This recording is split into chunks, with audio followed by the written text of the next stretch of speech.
welcome back to another episode of Four Authors and a Mystery. As a reminder, I'm Kiersten Modglin, author of The Good Neighbors. I'm Laurèn Lee, author of When Houses Burn.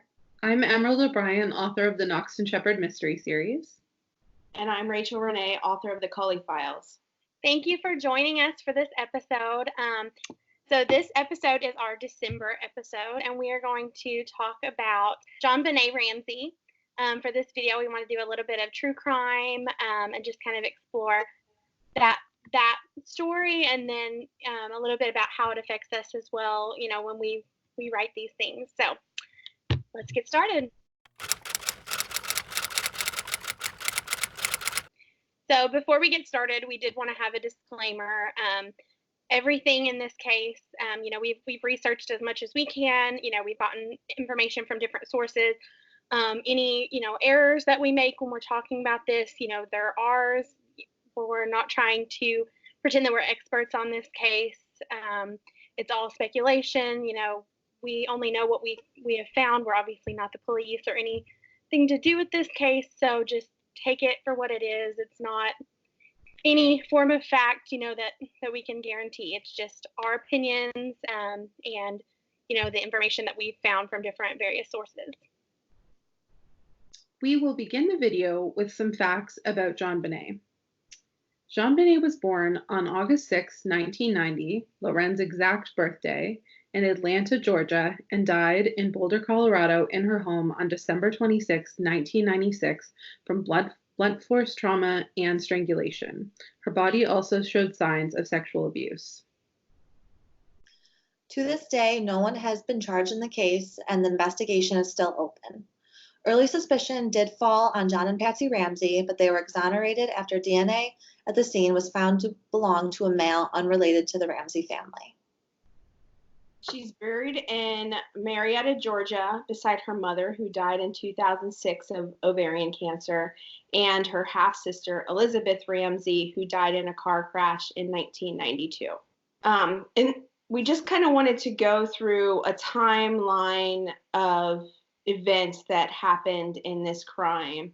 So on December 25th, 1996, the Ramseys went to a holiday party at a friend's house, and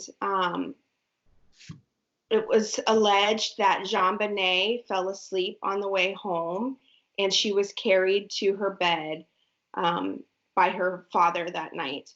And then on December 26th, early in the morning, Patsy Ramsey found a ransom note demanding $118,000 for JonBenét's return. And later that day, her body was found in the basement of their own home. On December 30th, the Ramseys hired criminal attorneys and also provided hair and blood samples to the police. The next day was the day of the funeral. On January 1st, John and Patsy give the first official interview on CNN, and they still haven't been interviewed by the police. On January 4th, 1997, reports confirmed that JonBenét's skull was fractured and the ransom note was written on paper from inside the Ramsey's house. In December of 1997, police say the parents are under a cloud of suspicion. On April 30th, 1997, police conduct their first formal interviews with John and Patsy. As you can tell from that, that's a very long time for the family to first be interviewed.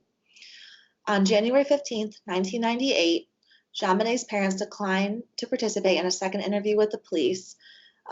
They said that they won't cooperate any further until they are able to review all the evidence in the case. But police really didn't want to do that because in case they were involved, having access to that kind of information would possibly allow them to change their story and change the timeline of any future interviews. On October 13th, 1999, a Boulder County District Attorney Alex Hunter states that no indictments will be issued due to a lack of evidence in the case. On August 16, 2006, officials announced that 41-year-old John Mark Carr has been arrested in Bangkok, Thailand, as a suspect in the case. Carr allegedly told an American investigator that he drugged JonBenét and assaulted her before accidentally killing her. Prosecutors later dropped the case after DNA tests failed to link him to the crime scene. And then in February of 2009, the Boulder Police Department resumed its status as the lead agency investigating the case. But as of today, no one's been charged or indicted in the murder of JonBenét Ramsey. So while we kind of breeze through the timeline, we do want to spend a little bit more time on the theories around the case. The main theories about what happened to JonBenét Ramsey are that there was an intruder. Someone either broke into the Ramsey house before they returned from their Christmas party, or in the middle of the night, they came into the house through the basement window. Another popular belief is that it was some sort of area sexual predator. Some other people believe that the parents had some kind of involvement in the murder, if not the cover-up at least. As Emerald said, John Mark Carr admitted to it, and he also claimed that an acquaintance was the one that was actually with him and killed JonBenét, that he didn't actually kill her, but he was with her when she passed away.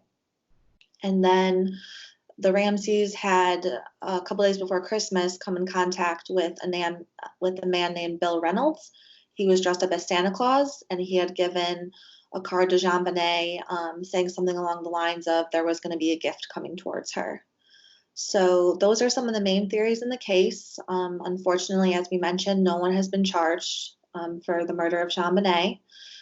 It's been a long time since her death, and just along the investigation that they weren't able to collect enough evidence or really find any evidence that pointed to just one person or parties.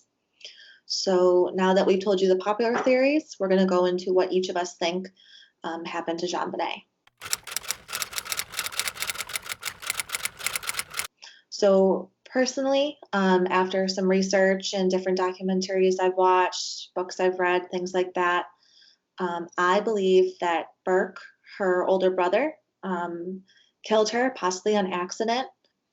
So I believe Burke and JonBenét were having a snack.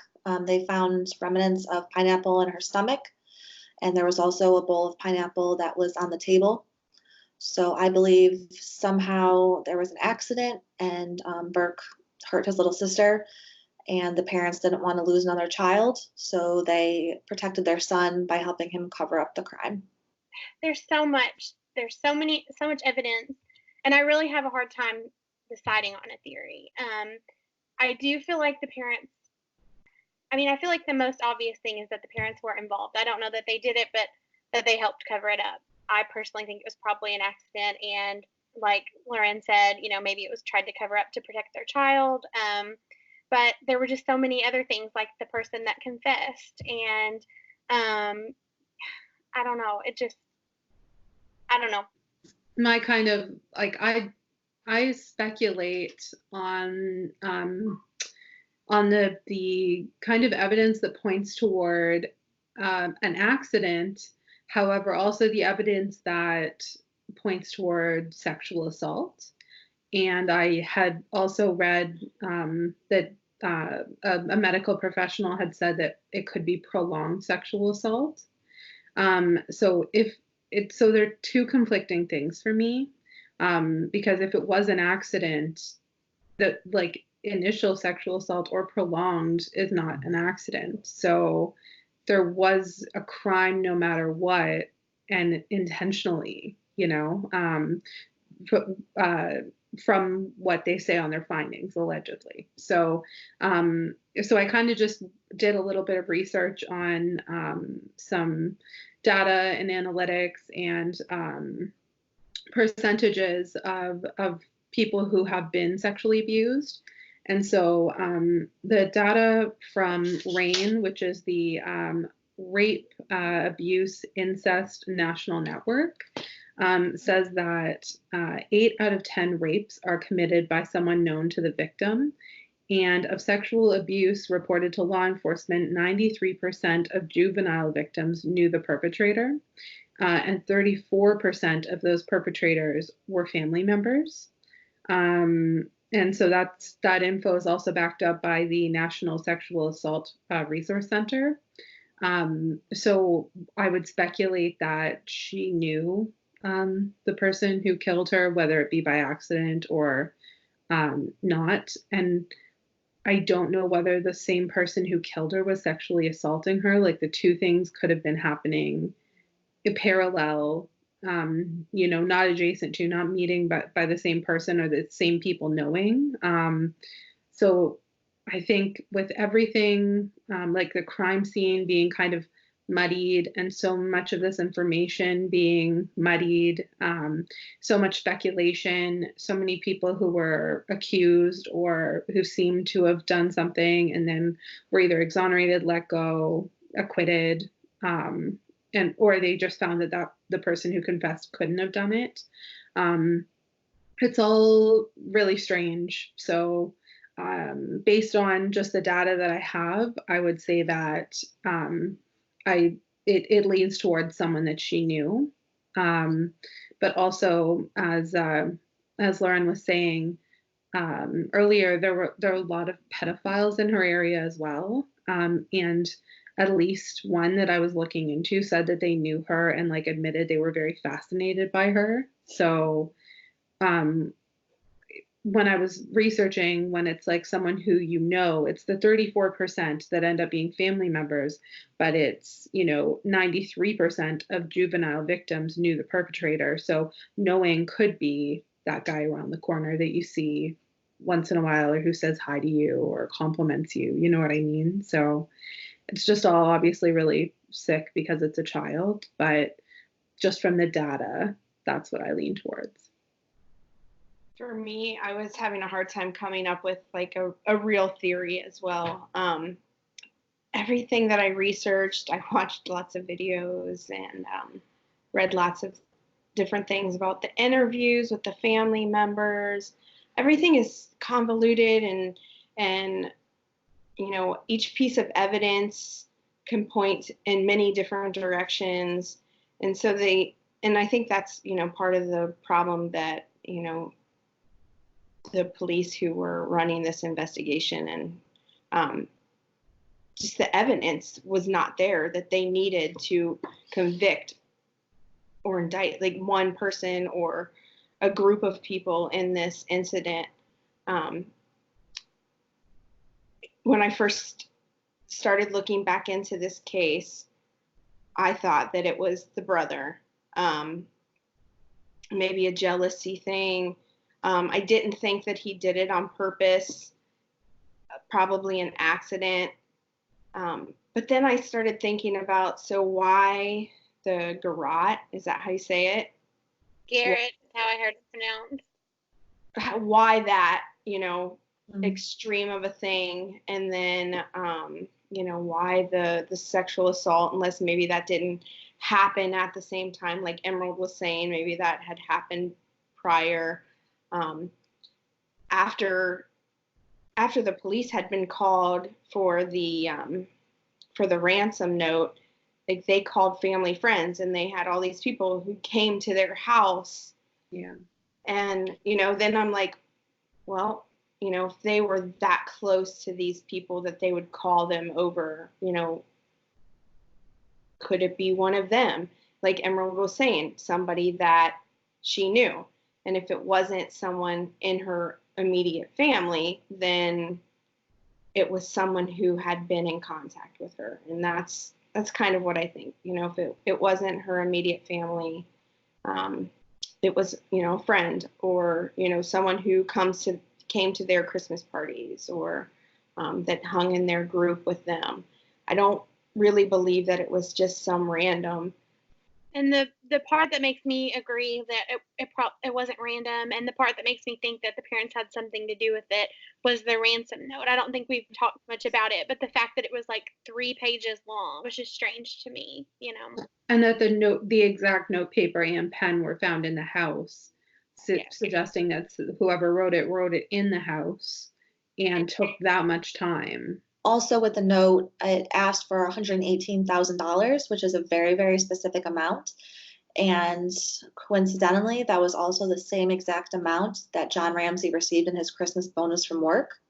So if it was a random stranger, how would they ever have known that that was some kind of important number to them? Right. So that was something that was very suspicious. Also, just to mention the intruder, why I don't believe it was that is it was said that they would have possibly entered from the basement window. And from part of the CBS documentary I watched, they were able to see that there was a spider web that was in front of the window, that if someone were to climb in the window, which was smaller, that spider web wouldn't have been undisturbed as it was. So just a bunch of different little things, and majorly the ransom note, are why I personally believe that it wasn't just some random intruder, that someone knew the family and was able to gain access to the house. One of the documentaries that I watched said that there were no footprints in the snow up to that window that they claim that they could have gotten, the intruder could have gotten into. Mm-hmm. There's so there much. were so many weird things that messed with, the investigation and threw you off the trail of, whoever did do it. And there were so many possibilities. And another thing, about the ransom, when one of the podcasts I was listening to, they talked about how the Ramseys had so much money, and so that was kind of a smaller amount for them to be asking for, and such a specific amount. Why not 110,000 or 120,000? It was just weird. Yeah, and I don't know if this is true, obviously, but one of the videos, the documentaries that I watched, said that they had actually placed the notepad back where they found it. Why would they do that? Why would they do that? Yeah. There's so much. Some random person that, they knew where stuff was. Like, how did they even find the notebook? That's what I want to know. How'd they even know where the notebook and the pen were? I know. It's been in the house before. It's weird for me because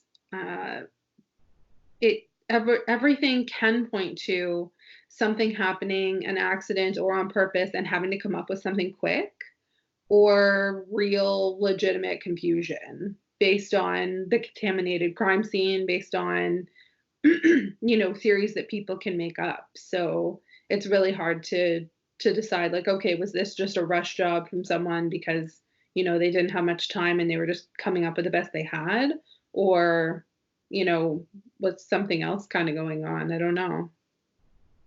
I feel like this case is one of those that's truly stranger than fiction. I don't know, even as authors, if we could come up with such convoluted evidence and, just an investigation that was going nowhere. So I don't know if I would ever be able to write something like this case. And it's truly sad that because of all these different factors, that little JonBenét still doesn't have the justice that she deserves.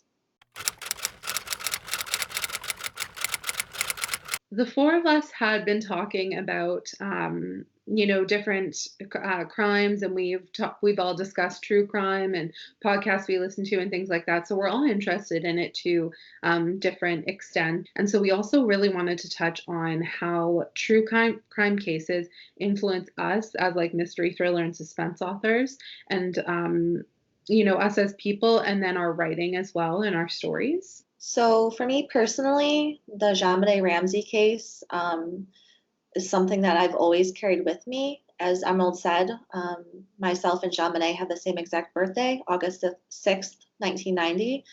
And obviously I never met her. I didn't know about this, and I was still very young when this happened.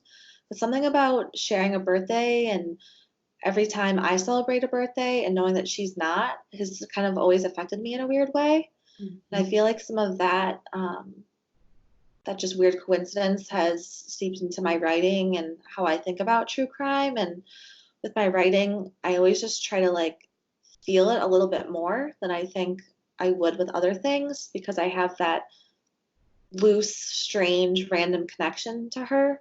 So whenever I'm writing about a victim, I really try to pretend like I have that connection to them as well, even though it's a fictional character, not a person. Mm-hmm. And I really just try to use that emotion to kind of portray that in my writing, and hope that people reading my story will have some sort of connection to that character too. Just so when they're reading it, they'll feel the tragedy or the death that much more. So that's how I think this case has really impacted me in my writing.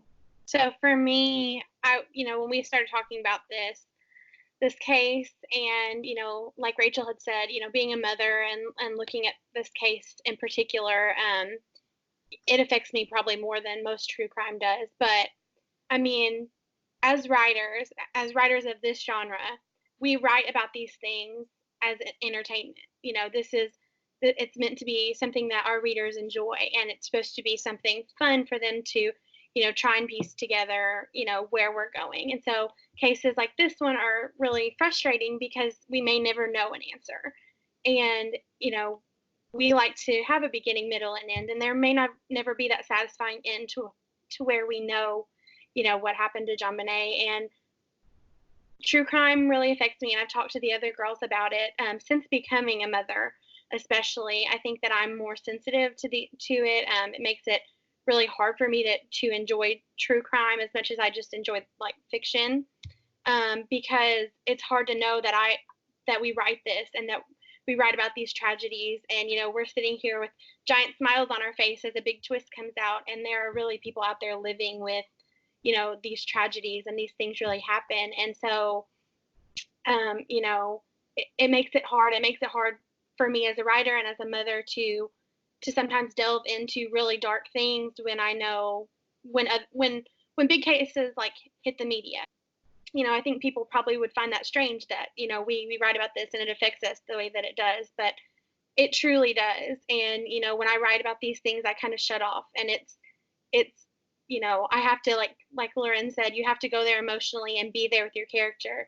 But it is a fictional world for us, and it's all make believe, and it's all pretend. So to deal with these things on an external level is still very hard, and it affects me like it does someone who doesn't write about these things every day. That was really well said. Yeah. For me, with true crime, I kind of pick and choose certain things that I like to keep true in my stories, mainly like evidence and different things that could really happen. But I like to fictionalize most of it, and I like to have the true evidence that will lead to not a happy ending, but closure, because true crime doesn't always have closure, such as we see with this case that we had kind of looked into. I like to have closure with my books, with my writing, and so I try to use truth to get to that closure. And I like to have that true crime aspect also in there. It just makes writing detective, CIA agents, I feel like more believable if there is truth to what they're dealing with. For me, when real crimes are committed and cases make like big news and people are following along with it, you want, like Rachel was saying, you want it to be solved. And in life, that's not always the case. And in fiction, we get to control those stories. We get to control what happens. Like Kiersten was saying, having the beginning, middle, and end to it, and readers kind of knowing that even if some things are left unknown, the predominant thing is going to be tied up in some way. Either like you're going to have all the information you need to form your own kind of opinion, which in real true crime, the public rarely knows everything. So, we're giving the reader everything they need to know to try to solve it. And usually it is solved by the end. And whether it's like a satisfying ending or not, I think that, giving that closure is comforting. So while something might be like, oh, darn, I wish I knew like the rest of that, or I knew what, like that got kind of left open-ended, for the most part, there is closure there. So I think I find like joy in writing my mysteries, and when a reader is like trying to solve it. And I think we all do because, you know, in writing for either police procedural, woman sleuth, psychological suspense, and then true crime fiction, like I'll Be Gone in the Dark, and true crime documentaries, what are we all rooting for? The person who's trying to find the truth and the person who doesn't give up. And in real life, resources, you know, someone's own life, retirement, like all these things affect that. But in our stories, we can condense it all down into that plot where there is that person, that hero, whether they're like the antagonist or the anti-hero or whatever, someone's not giving up. And even if they do for a little bit, they find that reason why to continue on again. And I think that everyone would want a person like that to solve a mystery if they were involved in it. And so I think that's another like pleasure of mine while writing. And I think also as a reader, to just be reading about that person who's not going to stop until they find the truth. All right. Well, I think we all deserve a collective sigh of relief after that very heavy subject. So despite this dark topic that we've chosen for our December video, we also want to say that in the holiday spirit, we are all very grateful for everyone that watches our videos, you know, subscribes to our channel, leaves us comments, likes our posts. We are all so happy to have you all in our lives. And to give back to all of you, we decided to do a holiday giveaway. So all of us have decided that as our Christmas, Hanukkah, Kwanzaa, our gift to you is going to be either a $50 Amazon gift card, or if you prefer, we can PayPal you a $50 prize to one randomly selected winner. We hope that this gift from us to you will help you ease the burden of maybe Christmas shopping, hosting expenses, essentials, or just to treat yourself this holiday season. So thank you for sticking with us through that dark topic, and we are so excited to give away a prize to one of our loyal listeners. So to enter, make sure that you're subscribed to our channel because we've got some great things planned for 2020. We are so excited. Then leave a comment below on our YouTube video or on the post on our Facebook page for Authors in a Mystery, and tell us which of our current episodes you've enjoyed the most. You can find all 7 of our episodes, and I can't believe we've done 7, when you search For Authors in a Mystery on YouTube, and you just click on For Authors in a Mystery, and that's our channel. The winner will be randomly selected from the entries on December 17th, so please you know, post your comments and let us know which video of ours has been your favorite before the 17th, because that's when our winner will be drawn. Good luck. And speaking of giveaways, we had a giveaway on our last video for, The Last DuPont. And the winner of that giveaway is Becky Newman. Woo! Good job. Congratulations. Congrats, Becky. And I will be in contact with you about getting you your book. I just wanted to tell you a little teaser about what's coming next year. We want to get into a little bit more about our writing process and how we as a group kind of formed through that. And then maybe some more insights into mysteries and thrillers in the media that have impacted us in some way. And that's it for this. And we just want to thank you again for watching our videos. Please like, subscribe, and hit the little notification bell at the bottom. And we'll see you all in 2020 with some more mysteries. Happy holidays, Merry Christmas, and have a safe and happy New Year. Thank you. Bye, guys. Bye.